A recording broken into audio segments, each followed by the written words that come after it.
So welcome to the Keyman for Windows launch event. This is part of the Keyman 14 launch event, the Keyman for Windows webinar. My name's Mark Durden. I'll be presenting on Keyman for Windows. I'm the lead developer for the Keyman project.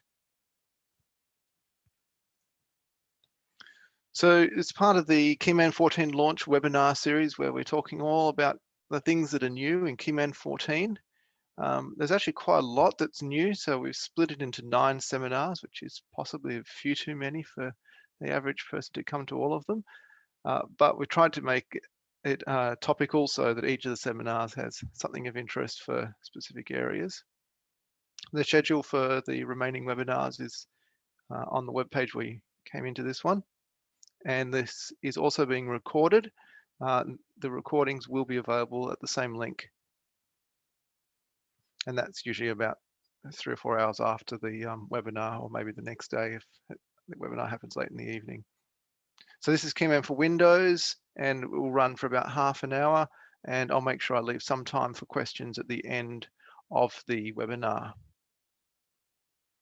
Now, we talked about what Keyman is in the overview webinar, so if you want to learn more about what Keyman is, you can go and jump onto the video that's there.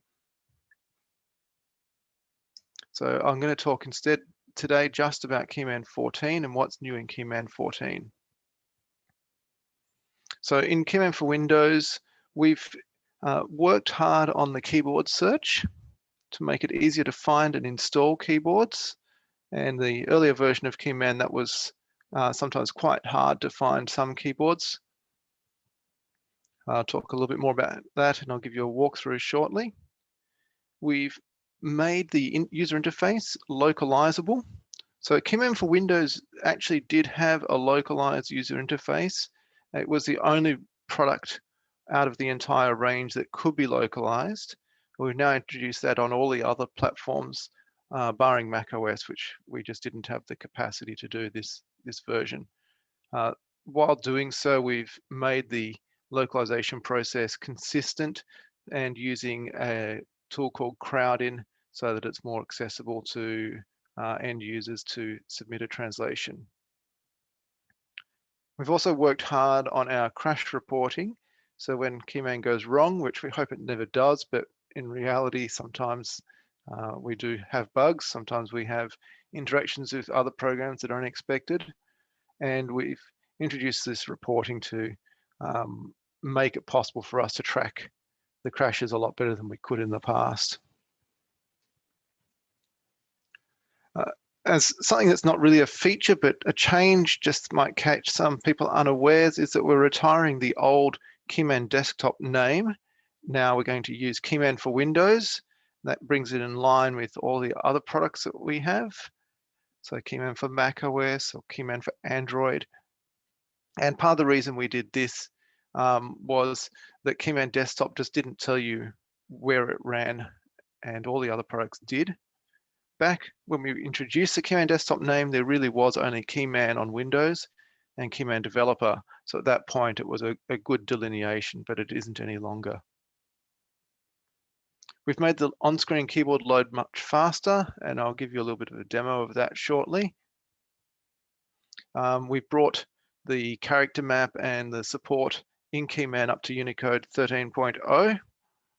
And we've done a lot of work behind the scenes and around fixing bugs and changing the way that keyboards install to try and make it work more smoothly in version 14, and particularly with Windows 10.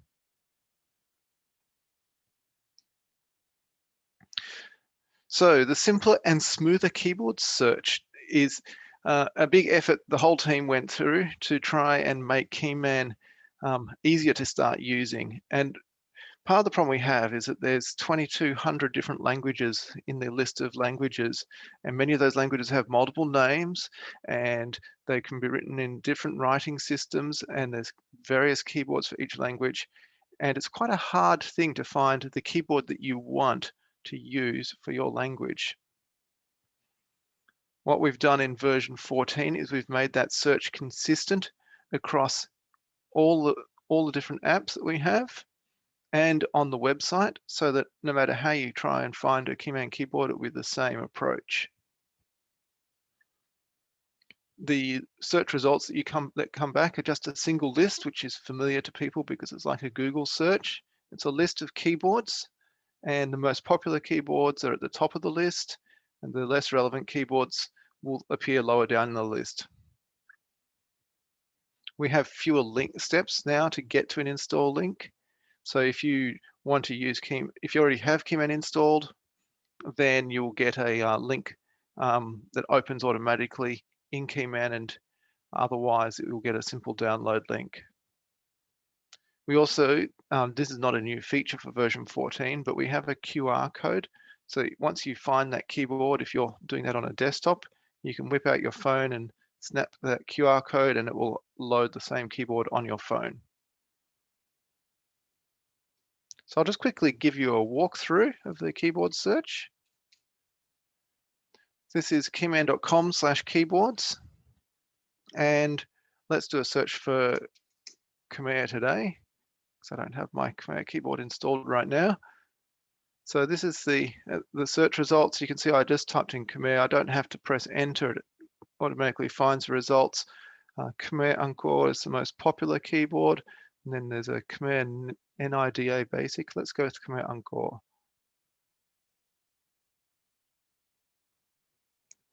Now you can see here we get to an page with information about the keyboard, and at the top of the screen in the address bar you can see that that's just a landing page for the keyboard that you can give to anyone.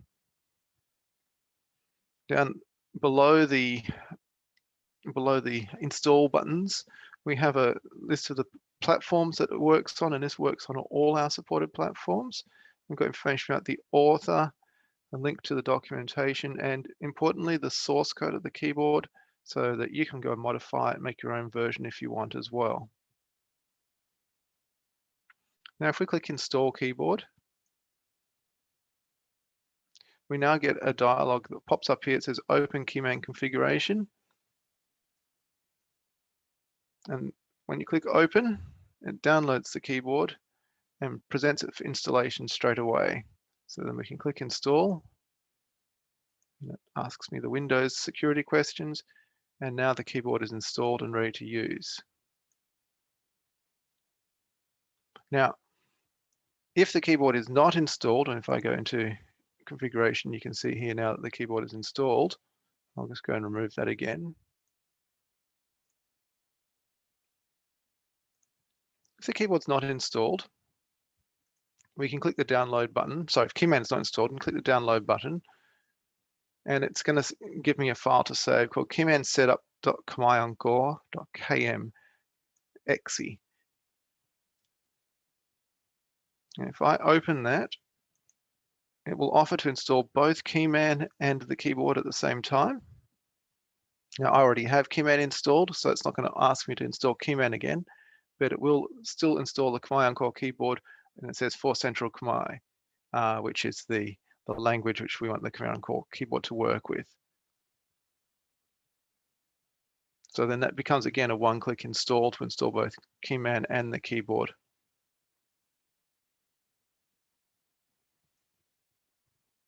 If I go through the configuration dialog instead, I can go download keyboard.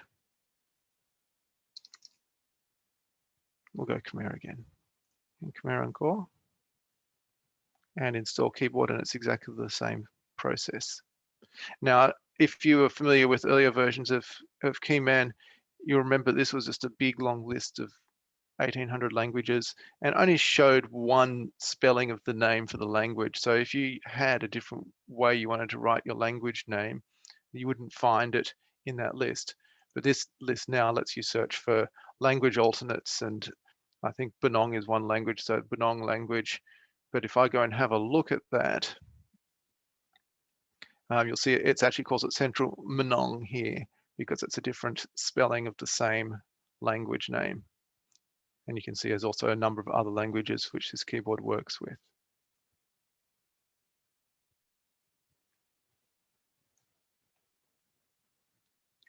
All right, let's go back to that presentation. So as I noted, we now have all of the versions of Keyman, all the platforms for Keyman have a localizable user interface. So that is a big new change for version 14. In version 13, Keyman Desktop was localizable, but it was a custom process and it was a little bit tricky for users to actually work on a translation. So for version 14, we went with Crowdin, which is a commercial localization service. And I can give you a quick walkthrough there. We've got here some sample translations. Let's have a look at Indonesian here, which is 75% complete according to that. And anyone can sign up to be a translator. We can see here that the translations for Android have been completed. Let's go down to Windows because Windows is what we're talking about this morning. And it's got a list of all of the messages that are in Windows. And there's not that many. There's probably about 150 or 200 messages. So it actually only takes a couple of hours to translate the whole thing. And it says click icon well, I can't actually read Indonesian, so but I think that first thing says click icon. And then it's very easy for you to go in and put all those in, and then you just save it. We'll review it and make sure that it's working and integrated into Keyman and release a new update, which has the translation included. So it would be possible in the future, we hope to be able to do private deployment of translations, to test them yourself and share them with your friends. But right now we have to do them as updates to Keyman. So we're having more languages coming online. Keyman for Windows already has the most, and I've got a screenshot there, which is a little bit hard to read perhaps. We've got English, German, French, Kannada, Khmer, Myanmar, Brazilian, Portuguese. I've got a test one there, which is kind of fun. Tamil, Turkish, Venetian. I think since then we've had another couple of since I took that screenshot, we've had another couple come online as well. So importantly, this supports languages which are not listed in Windows. So if your Windows is set up for German, it should show Keyman in German when you start. But if you really want it to be in Venetian, then you can switch to Venetian, which is not available as a Windows user interface language.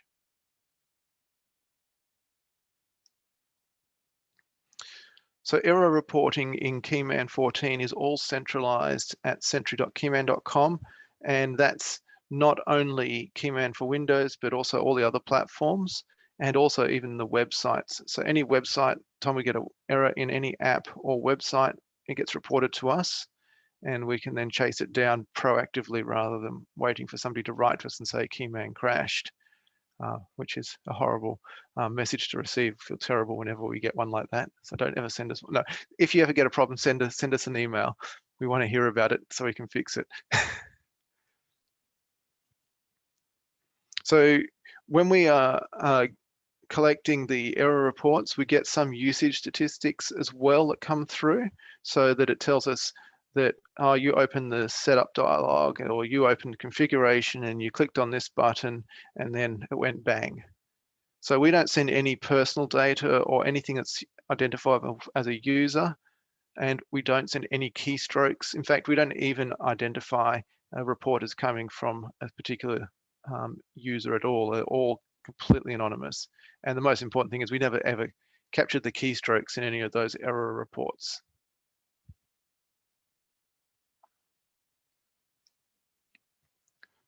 With Keyman 14, we have an important change, usability change. When you, in previous versions, when you exited Keyman, if you close the app, Keyman would remove all its keyboards from the keyboard menu so that they wouldn't be available for use. In Keyman 14, we've gone away from doing that because one of the problems we found is that language codes can change when you re-add the keyboards when Keyman starts again. And that causes all sorts of havoc with some applications. So we've instead opted to leave the keyboards present. If Keyman's not running when you select one of those keyboards, then you'll have to start it again. Our recommendation is don't exit Keyman, because in normal use you should never need to. If you find yourself needing to exit Keyman, please talk to us about it, because we don't think there should be a need to.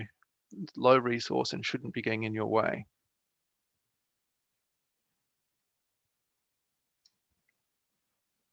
This is particularly of interest to people who are deploying Keyman and supporting Keyman, but we no longer have any dependencies on Internet Explorer, and we have a bundled Chromium engine instead. So the user interface of Keyman configuration, which you can see here, this is actually just a web page. If I press F12, you can even play with the source of the web page and do all sorts of scary things, and anybody can do that. But this means that we're able to use more modern web technologies for both for Keyman configuration and also for the documentation. So you want to use flex layout or a grid layout, you can now. The installer is a little bit larger, well, a fair bit larger, but it's more self-contained. It also means it just installs properly on Windows 7 and 8 without having to go through, oh, you need to update Internet Explorer and that kind of thing. The font helper in Keyman 14 shows all the fonts that work with your selected keyboard, and we rewrote it for version 14 to make it both clearer and faster to use. You can double click on any of the characters on the font helper to insert them into a document, and there's a little slider down here that lets you change the font size. So this number here just tells you the percentage of coverage that a font has. And typically, if it says 99%, it's going to be fine. It will mean there's some rare character that's not supported, most likely.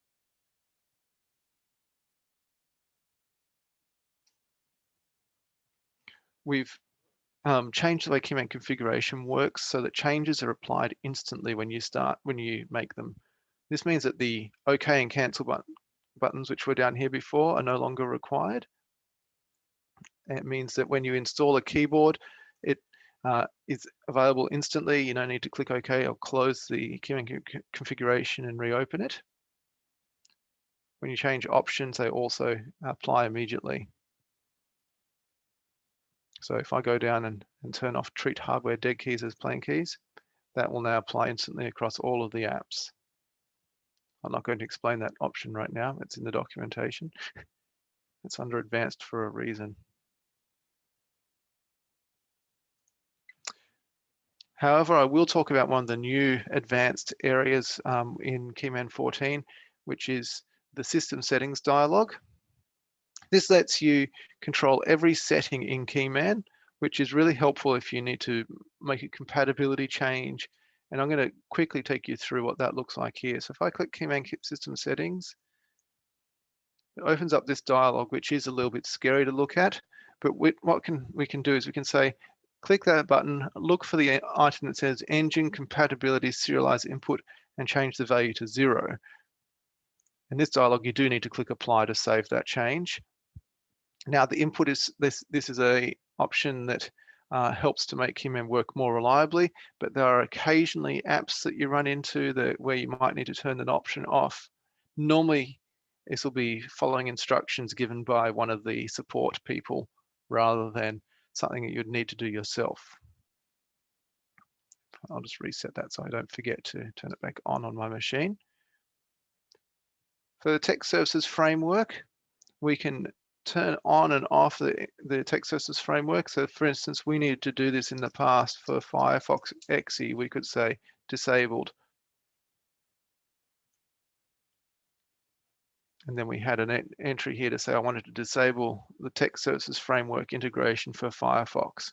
The good news is that Firefox have resolved any of the remaining bugs they had in their text services framework implementation, and we can use it. But it gives us an override if we want to. I won't save changes. One other thing that will appear in here is if we have new experimental features that we don't want to enable for everybody, we may well add them here. So here's an experimental feature, use auto start task. And that is a thing that starts Keyman automatically if you select a keyboard from the menu here and Keyman isn't already running. It's experimental because it's not quite stable enough for general use yet, but you can turn it on and play with it if you wish.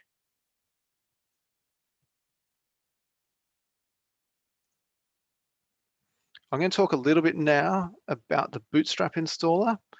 So this is one of the biggest changes for people who are deploying Keyman. What we've tried to do is make it easy to use so that you can bundle keyboards with it, or you can download keyboards from the cloud without having to do a lot of complex configuration. And so that's just a one-step install for end users. So you can download setup.exe from the Keyman downloads website, and then you can rename that file, and the name of the file actually determines which resources it will download. So if we go to my downloads folder,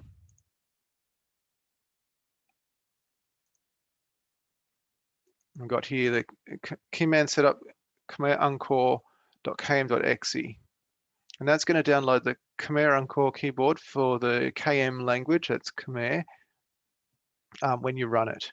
We have one here. It's exactly the same file size. It's actually exactly the same file. It's EKW Tamil 99 uni. So it's going to download that EKW Tamil.99 uni for the Tamil language. Now I'm going to rename that just for fun, and I'm going to say Khmer Encore. Whoops, let's type that right. HMER Encore.km.exe. So I've just put 2 keyboards into the list. Now if I run that, it's going to check for updates and look for those keyboards. And it's offering to install both of those keyboards just by renaming the file. And if you go and have a look at the install options here, you can see it gives you a little more detail. If those keyboards have multiple languages available, it'll let you choose which one. And it also, if you already have it installed, the keyboard installed, it will let you keep the existing version or upgrade to a new version if there are multiple versions available.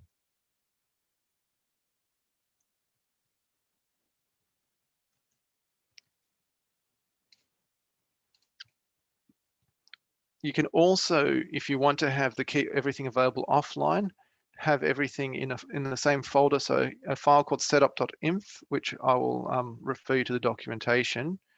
This presentation will be available, the slides, on the website after the end of the presentation. So you can just click that link on the presentation. So setup.inf lets you list all of the packages you want to include in the keyboard. In the installer, and then you can just run the setup again, maybe put it on a flash drive with the packages you want on it, and it will use those entirely offline. So if you do work online, setup is always going to look for the latest version of Keyman and the packages and offer to upgrade to those versions. And by default, it would install the latest version from online. We're trying to get away from people installing old versions of Keyman as far as we can, unless they really know what they're doing. For the average user, getting an evergreen version of Keyman is better. And if you're wanting to do deployment across a bunch of computers, you can still do that with -S.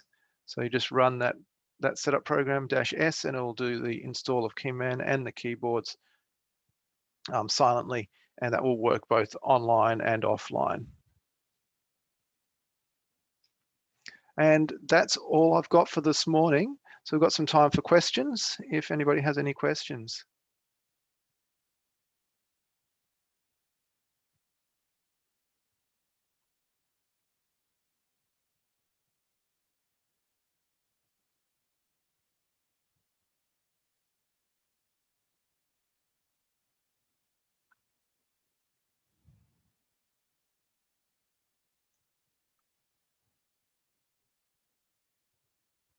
It sounds like I might have explained everything.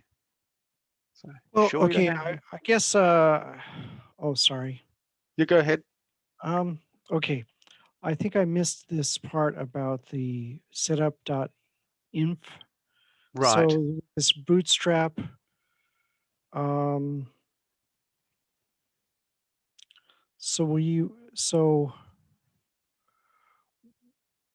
where will setup, it will look for it in the downloaded folder or where will it look for it? Where is So this file the located? idea is you have a folder with the setup.exe in it, Mhm, whatever you've called it, whether it's setup.exe or keyman-setup, mhm, so-and-so.exe. and it'll have in the same folder, you'll have setup.inf, Mhm. and then you'll also have maybe SAL Cameroon QWERTY.kmp. Mhm. So you'll have all of your packages in the same folder as the setup.exe and setup.inf. Okay, so these different, so you will have if you have the names referenced in this inf folder, inf file, which I assume is probably just a text file, really. Yes, it is. So if it's listed in that text file, then it will fetch those referenced packages and install those keyboards, however many you want, right? Correct. Oh, Yes. okay. So this allows you to do the setup offline, which is the main reason we've kept support for setup.inf. If you're online, it's easier just to rename to that file name, and it will download the keyboard when it starts. Oh, okay. So this is for an offline installation. That's right. Is inf. Okay. I've got a question.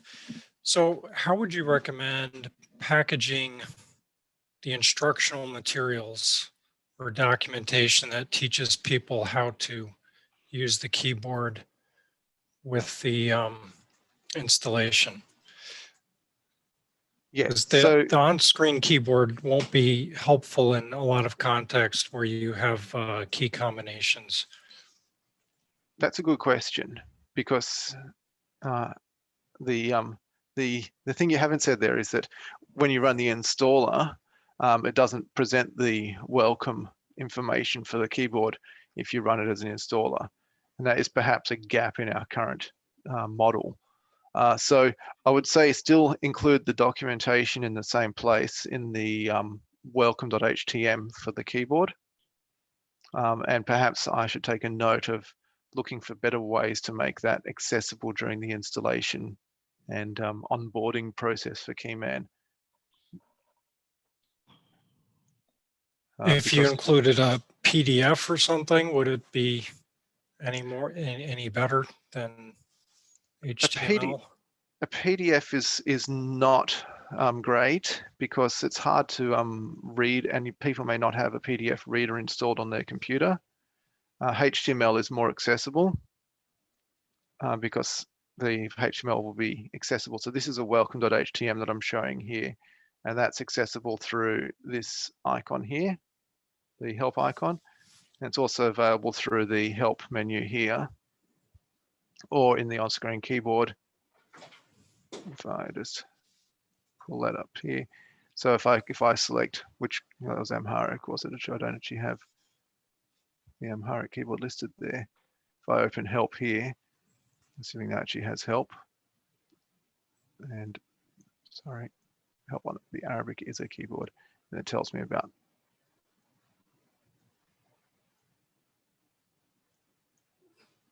So that's the current way it's accessible. If you install a keyboard package, it will display through the user interface here, or as a separate package, it will show the help. But you're right, right now, if you install it as a bundle, it won't show the keyboard help. One of the tricky things there is that the keyboard help, what do you want to display if you're installing multiple keyboards? And I'm not sure what the answer is to that. That's something for us to consider, and I'll take note of that. So Mark, if you go back to that previous screen, you can associate a keyboard with a specific language that you want. Yes. Through this Bootstrap, but what if you just download it from the web? You can't. Is that right? If you download a package file and share a package file, you can if you put it into setup.inf. Mm-hmm. You can also, if you download from the website normally, it will actually do that for you when you actually open it up in Keyman. If you follow the process I showed earlier, which I can go here. If I reload this page, and this pops up, it's going to do the Keyman association you can see up here, Okay. and then install. Now, it doesn't offer me anything here because this one actually only does the one language. But for a multi-language keyboard, it would tell you that, oh, I'm doing it for Keyman and let me override. Okay, so I mean, I think that that's a very important question. Is that in Keyman 13, in the configuration, you had to manually associate a keyboard with a particular LWC, and that was not everybody has the presence of mind to do that. Correct, yes. So we've got here, I'll just quickly show, this is the Khmer language for the SIL Khmer keyboard. And the reason I've chosen this one is it supports multiple languages. So when I download this one, okay, it's selected Central Khmer from the list, but that's what I asked it to select. If I'd selected Goi, it would have done Goi here, but I can override it at the install time if I want to. So for most users, then if they do their search for Goi in here, let's just do that. Goi. Oh, there's more than one language matching, and I'll do this. You'll see up there it says KDT Khmer in the address bar. If I click install keyboard, open Keyman configuration, and it's now says Goi there in the Khmer script. Nice. And that's kind of what we're trying to do on all the different platforms. That's good. Okay, another question that I have is, will you be localizing the Keyman website so that people from other countries will be able to use that? Because I think that that's one barrier that keeps people from looking for Keyman keyboards, is that they think, oh gosh, it's going to be in English and I don't know English, or the users won't know English, and so it's going to be difficult for them. Yeah, for sure. It's on our roadmap to do localization of keyman.com, and also at least the user documentation on help.keyman.com. So the user documentation is probably easier for us to localize than the keyman.com website. One of the challenges is as soon as we localize the website, changes to it become quite costly because anytime you want to make any layout change or anything, it cascades through all the languages that need to be updated.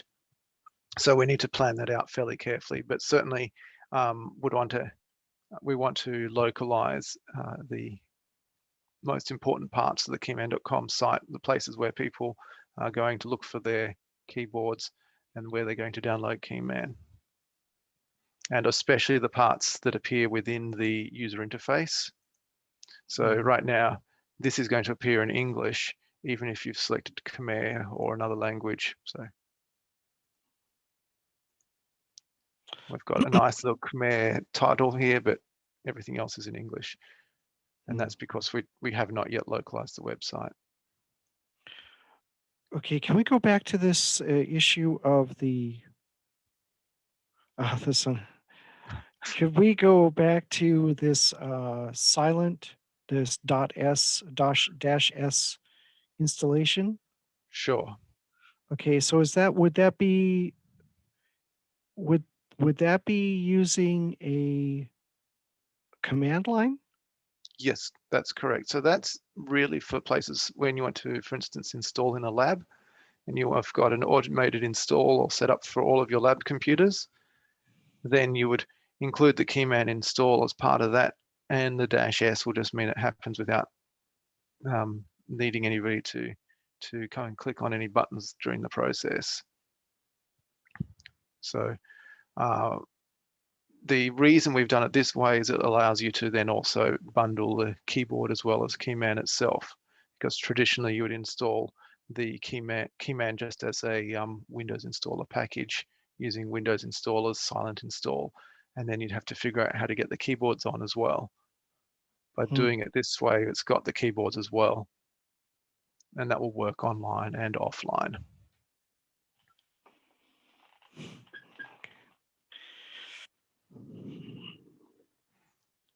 So I think we are running over here on the presentation. Not that that's a big crisis, because we don't have one straight afterwards.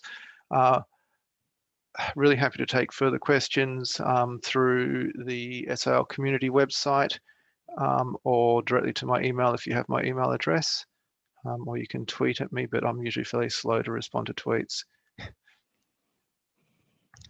Thank you very much for coming along. The recording will be available shortly, and the slides should already be available on the website.